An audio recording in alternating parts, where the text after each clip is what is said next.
What's up, guys? Welcome to Blue Presents podcast where I discuss all things music and how it affects my life. And today, I'm going to talk about a few influences I have from the hip hop and R&B scene that kind of influenced me and kind of shaped who I am as a person. But before we get started with that, I'm going to give you my jams of the week. There are 3 songs that I just can't stop listening to. And someone asked me, do I really legitimately listen to these songs? Yes, I have a job where I can listen to a lot of music, and it's kind of what I do. Just more times than not is, listening to music, listening to particular playlists and stuff like that. So my first song is from a band called Us from Outside, and the song is called Revived, and it's off their 2011 album of the same name, Revived. This is kind of like once again another reflection of that electronic metalcore from that time. It's a really good song, good breakdowns, once again catchy chorus. I'm always a sucker for them. The next song that I have here is it's a collaboration, and it's off of a soundtrack. So it's from Migos and Marshmello the DJ, and the song's called Danger, and it's off the Bright movie soundtrack from 2017, the one with Will Smith and kind of like funky magic and all that other stuff. I don't know why, but this song was like super catchy. The beats are really cool, and I think this is the first time I've ever heard a Migos song where they were actually talking about something besides like money and stuff like that. It's actually a really good song, so you should check that out. The other thing too is is from a band called Misfortune, and the song is a little bit controversial. The song's called Fentanyl, and it's off their upcoming self-titled album. Really catchy, super catchy. Has a really cool breakdown to it, switches it up, kind of gives you something a little bit different. But yeah, no, in like listening to the lyrics and stuff like that, it just sounds like someone who's addicted to being famous no matter what the cost is. So I'm assuming that's why they're making the connection there with fentanyl. But those are 3 songs that I can't stop listening to, man. Check them out and tell me what you think. All right, guys, it's time to get in the meat and potatoes of what today's show is about. Talking about a few hip hop and R&B influences that I have in my life. So the first one I want to start with is kind of a fairly recent artist that's kind of inspired me quite a bit. And even though this artist is kind of more of a throwback artist, he reminds me of what music used to be, and that's Charlie Wilson. Charlie Wilson's an artist, like I said, I discovered in the last few years, and his feel is so throwback.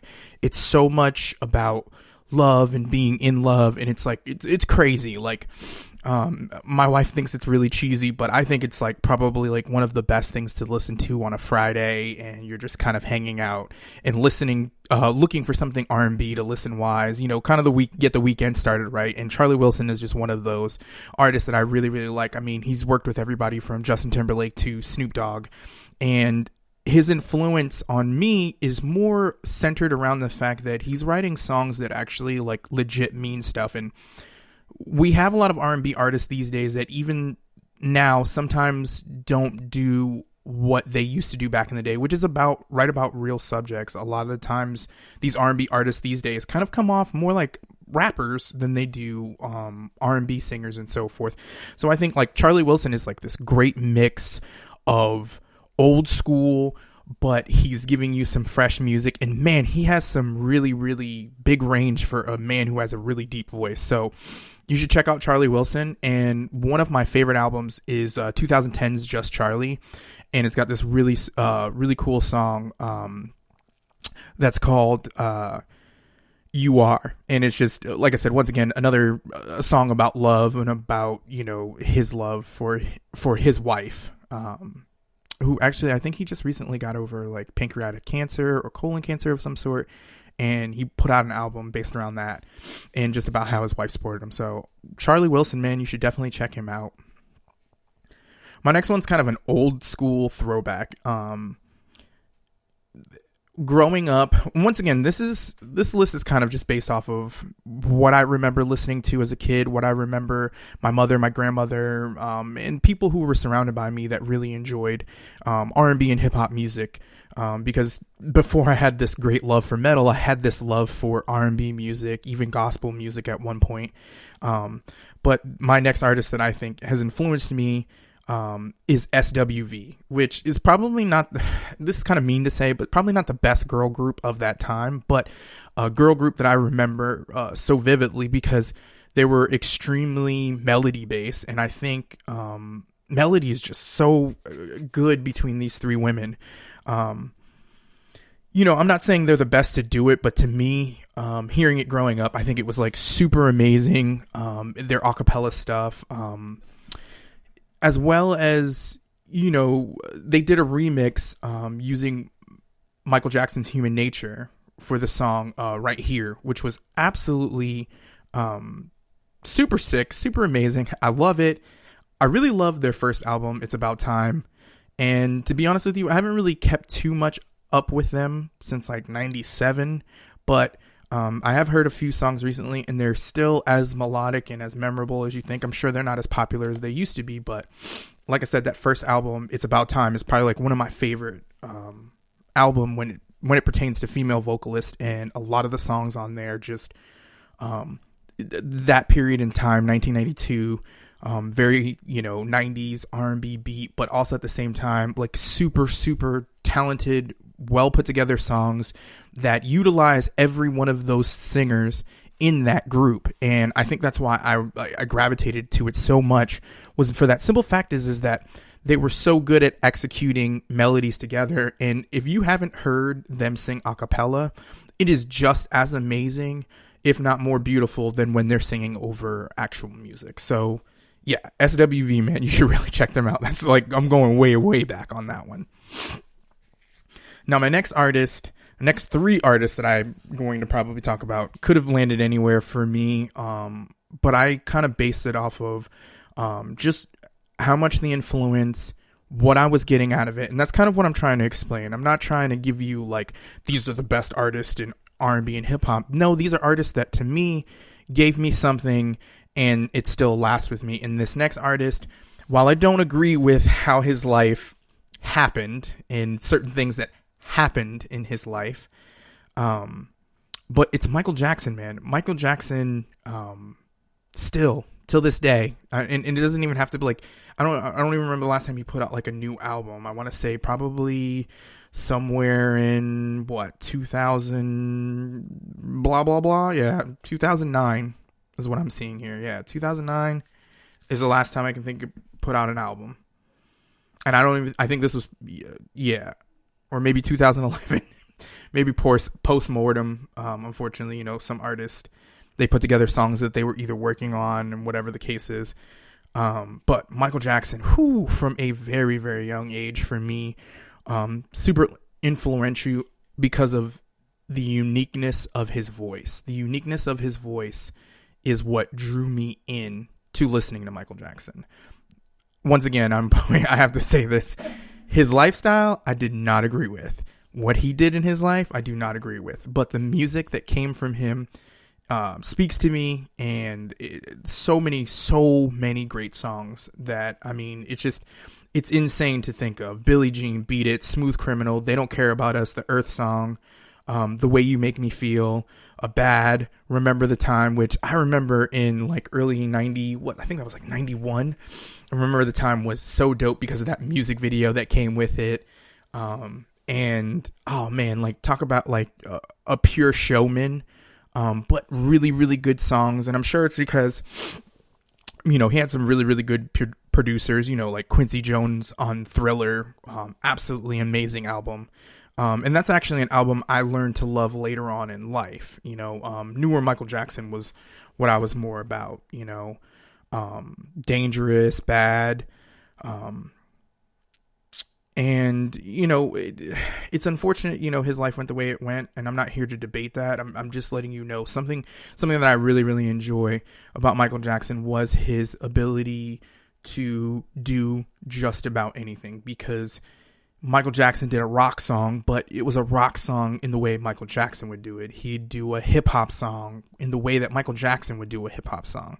And it was almost like he was multi-talented with multiple different styles. And some people are going to be like, oh, well, it was pop music altogether. Yeah, it was pop music. But if you really pay attention to what he did, he influenced or was influenced by a lot of different styles. There was a lot of artists that worked with him, everything from rappers to, Eddie Van Halen does if I'm not mistaken, Eddie Van Halen does the solo on Beat It. There's just a lot of people who worked with him that gave Michael Jackson something, and Michael Jackson gave them something, which this, like I said, just awesome vocals, awesome ability to adapt to different styles. So yeah, Michael Jackson, you can have whatever opinion you want about him. The next artist that I'm going to talk about, I will say in the beginning, I started listening to him out of purely the fact that he was controversial, purely at the fact that at the time he started rapping, in 99, or when he obviously blew up in 99, I was drawn to him by just pure controversy. And that artist is Eminem. Eminem is one of those artists that influenced me, especially at a time where I was like really angry, really upset at the world.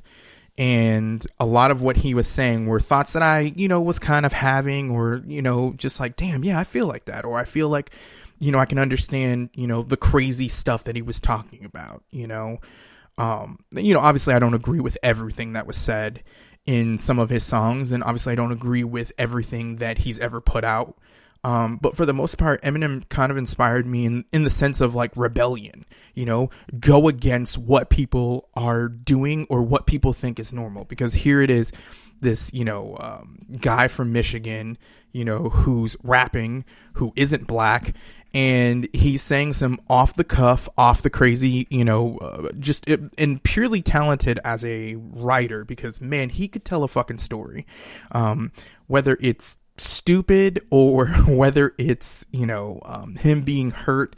Eminem has just influenced me in the way that being different is okay, and being not what people would expect is okay too. And that's where Eminem's kind of influenced me in that direction, that standing out, it's okay, and it's okay to embrace who you are as a person. And like I said, I don't agree with everything he's ever put out. Obviously songs like Kim are really powerful. And while I view it as an artistic expression, I'm sure other people, especially during the time when the Marshall Mathers LP came out, people really felt really against it. And, just because he was saying it, some people were really just offended. And to be honest with you, it's much like any kid who is, and I wouldn't say he's a kid, obviously he was a grown-ass man at the time, but, when you're young like that and you want to express yourself and you want to just say some of the things that are on your mind, that even no matter how crazy they are, it's just something, like I said, it gave me like a rebellious spirit. Like, what, if he can say what he wants to say, he could tell his story how he wants to tell his story. I think I can tell my story the same way. And that's why, like I said, Eminem is big influence for me. Now, the last artist I'm going to talk about, in the beginning, when I first heard him, I was just thrown off and perplexed. Cause God, I must've been like, man, maybe like 7-8 years old. And I just remember hearing this deep, gravelly, I wouldn't say gravelly, I would say deeper voice, just saying some off the cuff stuff. And I just remember being in my Uncle Rodney's car. And he used to take me bowling a lot. But he always told me Biggie Smalls is the best rapper alive. And, that's this artist right here, the Notorious B.I.G. He spoke to me a lot, especially because, during that time growing up in the New England area, he was living in New York, which isn't that far. You know what I'm saying? Even though New York and Springfield, Massachusetts are two different places. Some of the things he said in his songs kind of were reflective of what was going on in the neighborhood I was living in. While I wasn't a part of them, or I wasn't like involved in them, I saw them all the time, growing up where, we were poor, growing up in a neighborhood where people sold drugs, growing up in a neighborhood where people gangbanged.